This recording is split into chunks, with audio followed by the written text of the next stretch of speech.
Queridos hermanos y hermanas, estamos aquí de nuevo en una entrega más de su programa, Profundizando en la Fe, a través de Televida, el canal de la familia y compartido por otras redes sociales. Como siempre, alabemos al Señor y la oración típica del cristiano, que fue la de Jesús, fueron los salmos. Nosotros en la iglesia, cada domingo, después de escuchar la primera lectura, entonces pasamos a alabar al Señor, a darle gracias, a reconocer sus dones a través de la oración sálmica. Y vamos ahora a meditar y a leer el Salmo 110. El Señor recuerda siempre su alianza. Doy gracias al Señor de todo corazón, en compañía de los rectos, en la asamblea. Grandes son las obras del Señor, dignas de estudio para los que las aman. Él da alimento a los fieles, recordando siempre su alianza. Mostró a su pueblo la fuerza de su obrar, dándoles la heredad de los gentiles. Envió la redención a su pueblo, ratificó para siempre su alianza. La alabanza del Señor dura por siempre. Doy gracias al Señor de todo corazón. ¿Cuánto conviene que demos gracias al Señor por todas sus obras, por sus beneficios? Porque sus obras, como nos dice este Salmo, son dignas de estudio, porque superan infinitamente nuestra capacidad.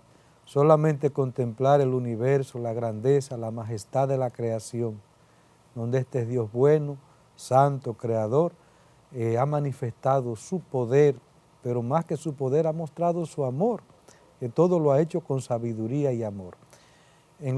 Con los demás hermanos, dice el Salmo, en la asamblea, damos gracias a Dios.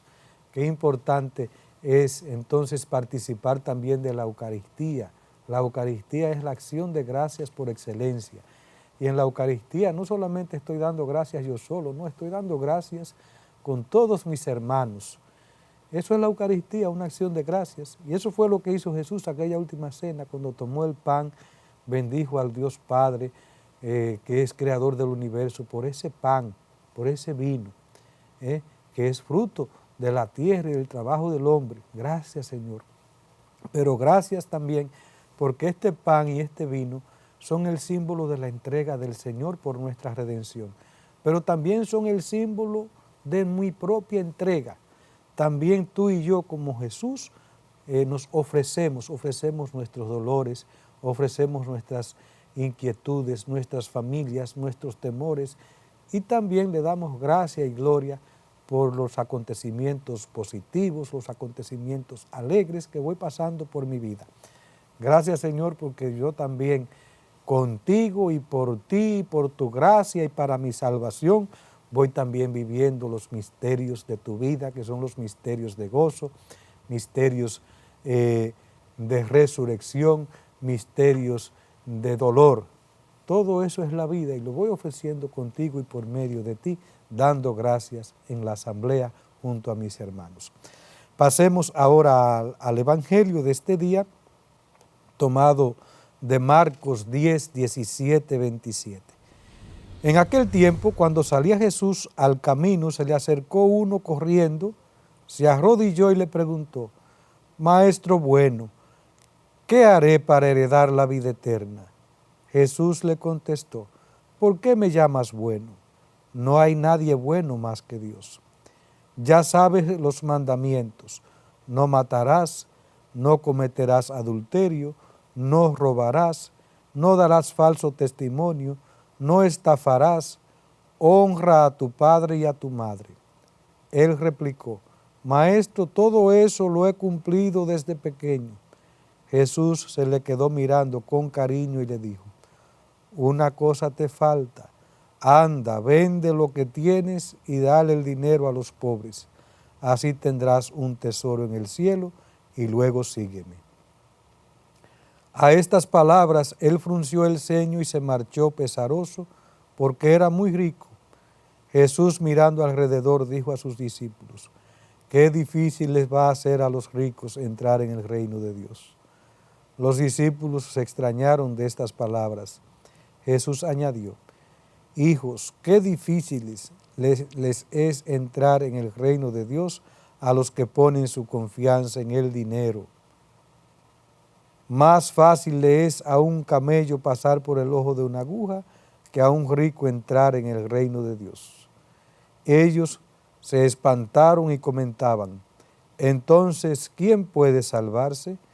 Jesús se les quedó mirando y les dijo, es imposible para los hombres, no para Dios.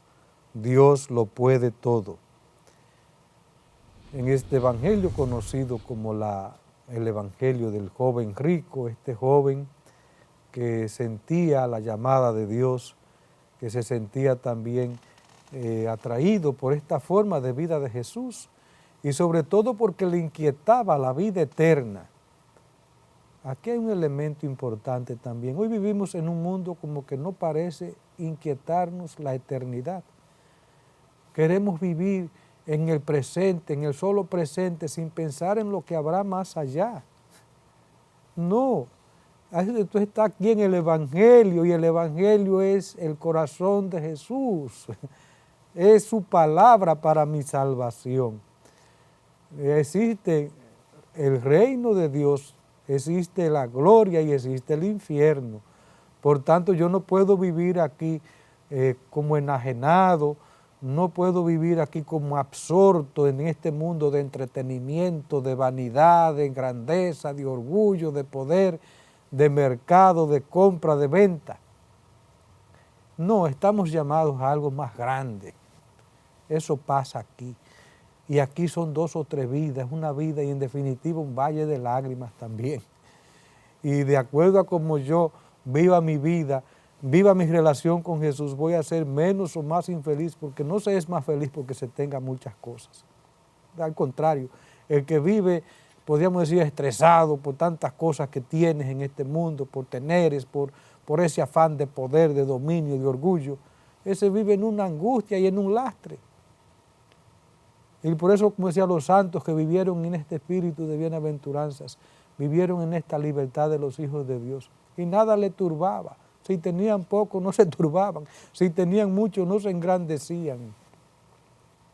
Este joven, que era rico, pero sabía algo le llamaba, hay algo más allá. Por eso se acerca a Jesús y le dice, maestro bueno, es otra expresión, maestro bueno.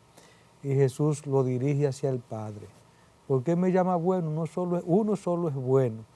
Jesús lo remite hacia el Padre porque todavía no se había manifestado Él como el Hijo de Dios.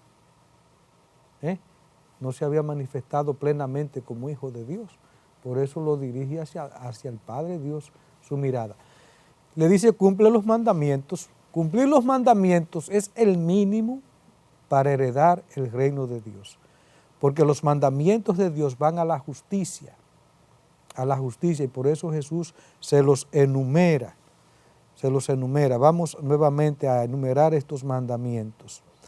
Le dice Jesús, no des falso testimonio, no estafarás, honra a tu padre y a tu madre, no cometerás adulterio, no matarás, no robarás. Todos esos mandamientos van a la justicia. Matar es la mayor injusticia. Robar es una injusticia, cometer adulterio es una injusticia porque los esposos se pertenecen. Dar un falso testimonio es una injusticia porque es atentar contra la buena fama del otro. Jesús siempre va a lo fundamental, al corazón. Entonces lo mínimo para heredar el reino de los cielos es vivir en la justicia para con Dios y para con mi hermano. Y le dice el joven, Señor, yo he cumplido esto desde niño. El Señor nos dice que lo miró con cariño, con respeto, porque se ve que era una persona que tenía buena voluntad. Vamos a hacer un corte aquí, dentro de un momento, pues retornamos a esta meditación y continuamos con nuestro programa. Que el Señor les bendiga.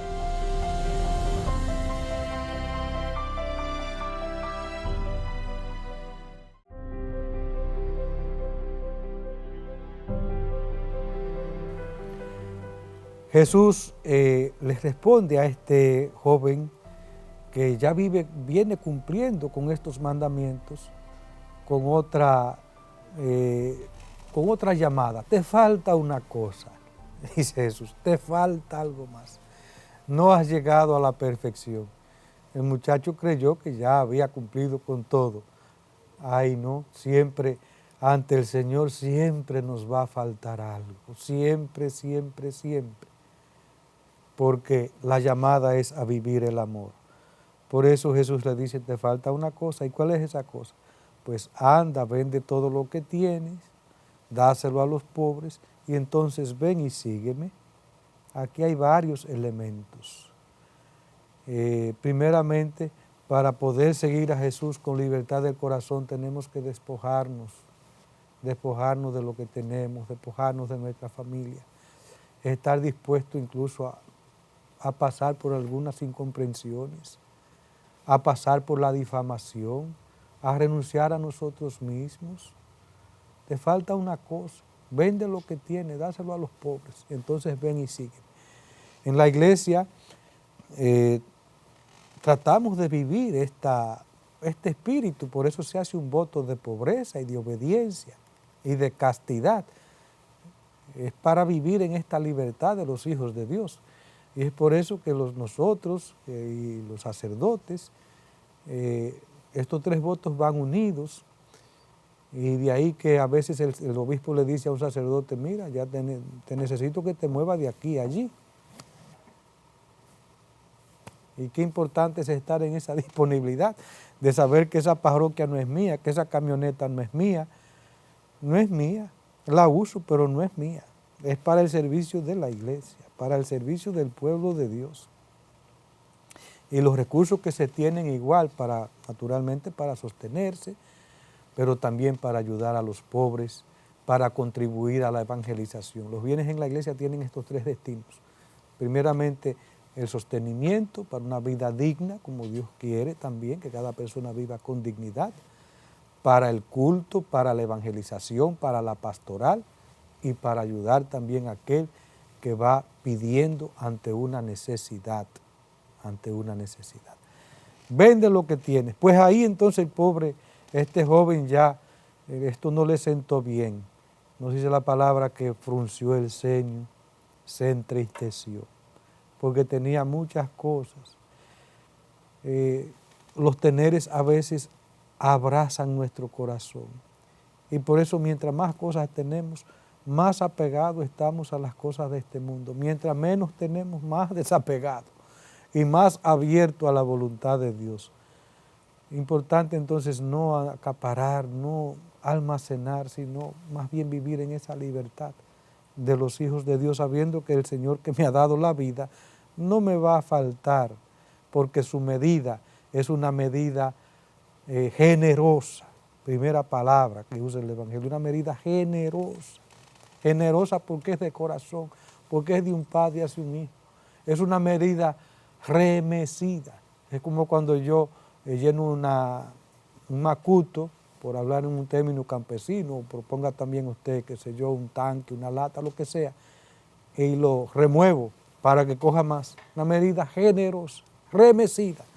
Y como si fuera poco, sigue diciendo el Evangelio, rebosante. Es decir, que la medida de Dios es infinitamente más de lo que yo puedo incluso imaginar. Y viene entonces la pregunta de los discípulos.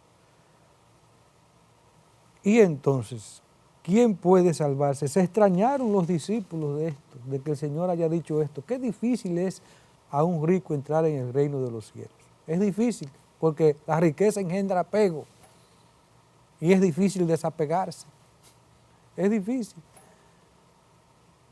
Y solo con la ayuda de Dios, con la gracia de Dios, se puede llegar a esa opción, a esa libertad de entregarlo todo para ganarlo todo, que es Dios.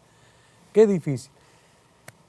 Pidamos al Señor que nos dé a nosotros la gracia también de esta libertad interior, de este desprendimiento que viene de su gracia y que es para nuestra salvación.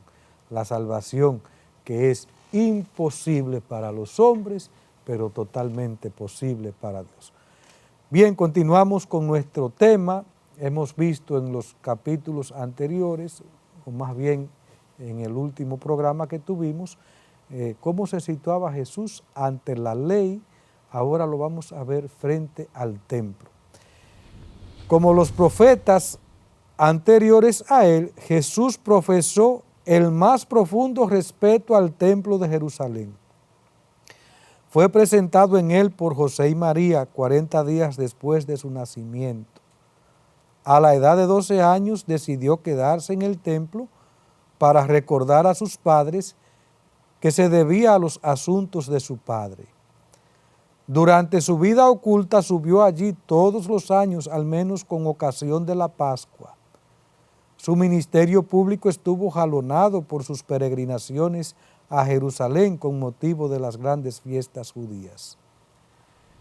Jesús se sitúa aquí en la línea profética, que siempre tuvieron respeto y admiración por el templo como el lugar de la presencia de Dios. Por eso vemos también que desde niños ya María y José lo presentan en el templo.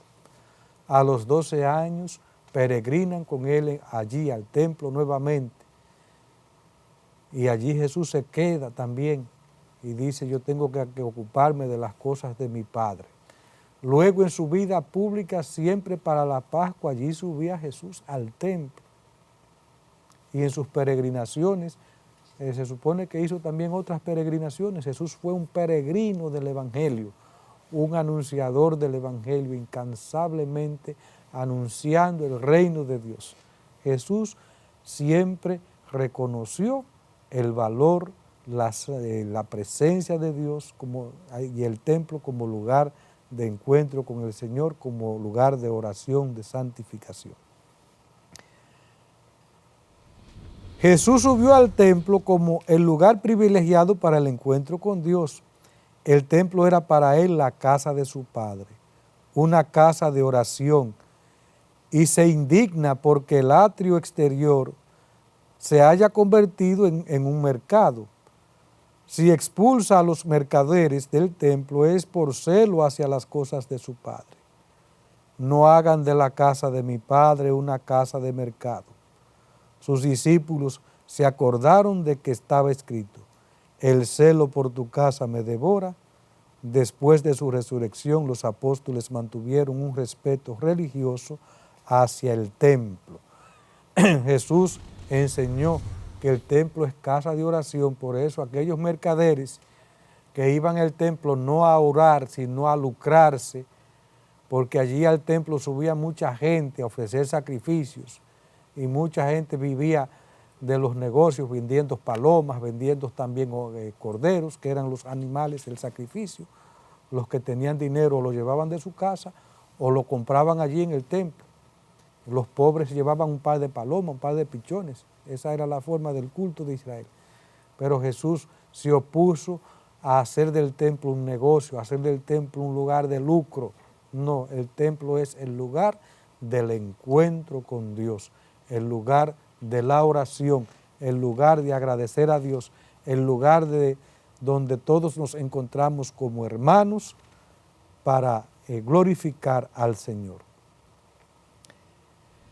Si la ley y el templo de Jerusalén pudieron ser ocasión de contradicción entre Jesús y las autoridades religiosas de Israel, la razón está en que Jesús, para la redención de los pecados, obra divina por excelencia, acepta ser verdadera piedra de escándalo para aquellas autoridades. Contra algunos de los que se tenían por justos y despreciaban a los demás, Jesús afirmó, no he venido a llamar a conversión a justos, sino a pecadores. Fue más lejos todavía al proclamar frente a los fariseos que siendo el pecado una realidad universal, los que pretenden no tener necesidad de salvación se ciegan con respecto a sí mismos. Jesús siempre enseñó que necesitamos salvación, lo acabamos de ver en el Evangelio. Es difícil, es imposible para los hombres. Por eso Jesús ha venido a manifestarse como nuestro Dios, como nuestro Salvador. Por tanto, se equivoca aquel que cree que se puede salvar por sí mismo, por su propia fuerza. No, nos salvamos gracias a Jesús, que ha derramado su sangre por mí. Y Él es Salvador porque no es un simple hombre. Un hombre no salva a otro hombre, es Dios quien nos salva. Él es verdadero Dios y verdadero hombre.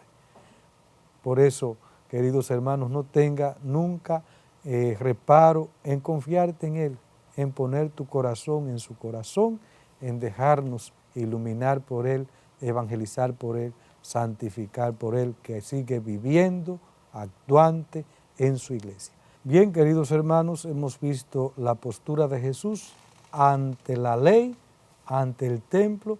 Ahora lo vamos a ver frente a esa concepción que tenían los judíos de ver a Dios como el único Salvador y por tanto como un blasfemo aquel que se igualara a Dios. Que ese fue el otro motivo, podríamos decir, de lucha, de contradicción, de hostigamiento a Jesús, que habló y obró como Dios, como lo que es. Y por eso llegó hasta el extremo de derramar su sangre en la cruz. Jesús escandalizó sobre todo porque identificó su conducta misericordiosa hacia los pecadores con la actitud de Dios mismo con respecto a ellos. Llegó incluso a dejar entender que compartiendo la mesa con los pecadores, los admitía al banquete mesiánico, al banquete del reino. Pero es especialmente al perdonar los pecados cuando Jesús puso a las autoridades de Israel ante un dilema. Porque como ellas dicen, justamente asombradas, ¿quién puede perdonar los pecados si no solo Dios? Al perdonar los pecados, o bien Jesús blasfema porque es un hombre que pretende hacerse igual a Dios, o bien dice verdad y su persona hace presente y revela el nombre de Dios. Este fue el motivo fundamental, no solamente el oponerse a la ley, que ya era una cosa seria, en estos elementos, podríamos decir, esclavizantes de la ley, es decir, en ese pasivismo en el sábado. Por eso Jesús curaba en sábado, y curaba en sábado porque decía, bueno, el sábado ha sido instituido para el hombre, no el hombre para el sábado. No, Jesús siempre está a favor del hombre. El hombre es, podríamos decir, la salvación del hombre es la gloria de Dios. Dios es glorificado y se alegra inmensamente y nos llama a nosotros que nos alegremos cuando el hombre es salvado, es santificado, es dignificado, es tratado humanamente, es tratado con justicia. Y se alegra inmensamente cuando el pecador se convierte. Esa es la gloria de Dios, que el hombre sea lo que es, sea cada vez más digno, más santo, más santo. Pero el gran problema que llevó a Jesús a la cruz fue que se declaró hijo de Dios. Y lo hacía como sea en su postura ante la ley, por eso decía, antes se dijo, yo les digo. Y decían los que lo escuchaban, este hombre no habla como los fariseos y escribas, sino que habla como quien tiene autoridad. Y este elemento que subraya el catecismo de la Iglesia Católica que hemos señalado y que nos lo trae el Evangelio, recordemos aquel paralítico que se lo llevan allí ante Jesús. Y primeramente Jesús le dice esta expresión, hijo, tus pecados son perdonados. Y ahí fue que vino entonces esta gran interrogante de aquellos que les acechaban. Y dice, pero solo Dios puede perdonar los pecados. Decían verdad, solo Dios puede perdonar los pecados. Y nosotros incluso podemos perdonar las ofensas si dejamos paso al amor de Dios en mi corazón. Humanamente nosotros siempre nos rebelamos, queremos venganza, nos llenamos de odio, nos llenamos de ira. Y solo si damos paso al amor de Dios podemos perdonar. Pero aquí, en este caso específico, donde Jesús dice, tus pecados quedan perdonados. ¿Y por qué solo Dios puede perdonar los pecados? Porque quitar el pecado del mundo es obra del Espíritu Santo, que es Señor y dador de vida, que es creador, que nos hace nuevas criaturas, que nos hace ver el mundo de otra forma, por su gracia, por su luz, por su Espíritu, por su Espíritu. es el Espíritu Santo, se sorprenden. Solo Dios puede perdonar los pecados. Pero Jesús, justamente para que ellos fueran elevando su mirada y fueran descubriéndole como Dios, aunque esto le iba a costar la vida, y iba a morir de una manera atroz, porque la muerte de cruz fue una muerte atroz, una muerte ignominiosa, como dice la palabra. Jesús le dice, ¿qué es más fácil? ¿Decirle a este hombre, tus pecados quedan perdonados? ¿O decirle, levántate y anda? Por supuesto que era más fácil decirle, tus pecados quedan perdonados, porque eso naturalmente, aunque podía provocar hostigamiento, quedaba en el interior de la persona, eso no se ve. Pero decirle, toma tu camilla, levántate y anda, eso era un poquito más difícil, porque, ¿y si no lo hacía? ¿Y si este hombre no se ponía de pie?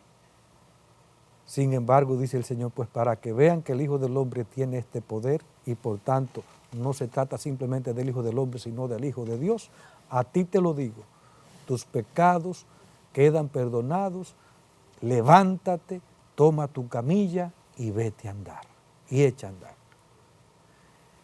Con ello manifestó, podríamos decir aquí Jesús, su dignidad de Hijo de Dios, de Hijo de Dios.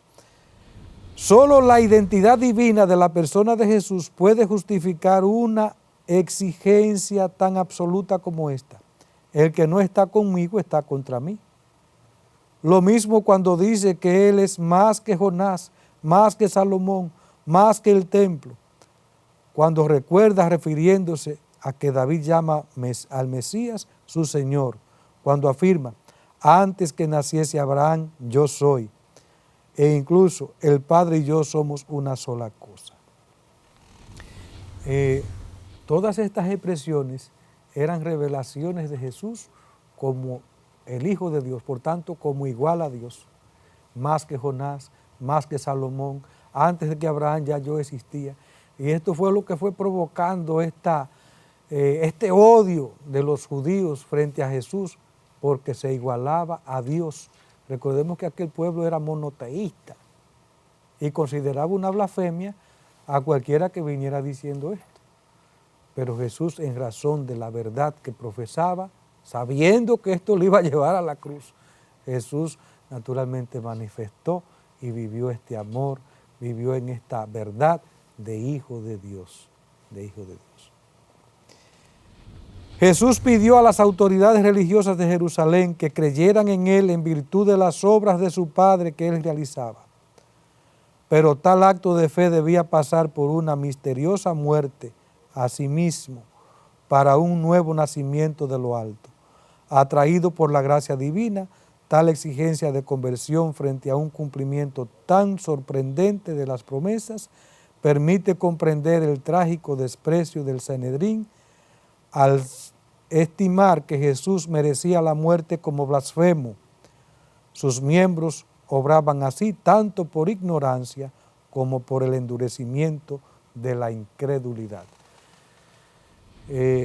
Esta gente obraba de esta manera por ignorancia por un lado, pero también por el endurecimiento de su corazón, por su orgullo, por su vanidad, por su incredulidad. Queridos hermanos, pidamos al Señor que nos siga iluminando, que siga dándonos el entendimiento para entrar en el sentido profundo de este misterio de Jesucristo, verdadero Dios, verdadero hombre, que sigue caminando entre nosotros. Y ya para concluir, hemos visto en esta entrega, en este programa de este día, primeramente el dar gracias a Dios con este Salmo 118, por todos los beneficios que de Él recibimos y sobre todo en la asamblea junto a nuestros hermanos. Hemos visto también al joven rico que, aunque tenía muchas cosas, pero aspiraba a la eternidad y por eso se acerca a Jesús a preguntarle, Señor, ¿qué debo hacer para heredar la vida eterna? Pues cumple los mandamientos, es decir, sé un hombre justo. Ya yo lo he cumplido. Pues mira, te falta una cosa. Si quieres todavía un tesoro más grande, entonces entrégate más, confía más, dalo todo y entonces sigue. Y finalmente hemos visto a Jesús que se sitúa ante el templo, ¿verdad? Acogiendo el templo, honrando el templo, pero también purificando el templo, purificándolo. Y finalmente, esta presentación de Jesús como verdadero Dios, aunque las autoridades y el pueblo de Israel, ¿verdad?, era hostil a que un hombre se presentara como Dios, pues Jesús debía hacerlo porque realmente lo es. Yo soy, dice Jesús, yo soy. Bien, pidamos al Señor que nos dé, que aumente nuestra fe. Señor, yo creo, aumenta nuestra fe, que nos dé también la gracia de vivir en este espíritu de entrega, de hacer el bien, de vivir en la justicia, de vivir en el amor. Y que les bendiga Dios Todopoderoso, Padre, Hijo y Espíritu Santo. Amén.